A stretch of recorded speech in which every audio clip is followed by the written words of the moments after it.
vision that some of us might have. Amen. I don't have 2020. Well, I need an extra set of eyes to help me see. amen. As you can see, I got them on my face today. Amen.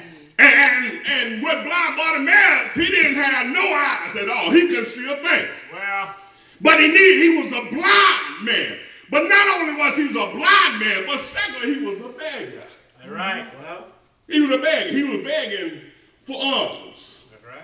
He was begging for alms. He was begging for money Right. on the outside. See, he had two problems. And during those times, blindness was a condition in Israel. It was a bad condition. It was a disease condition in the biblical days. It was common in Israel. And not only in those days, people are still blind today.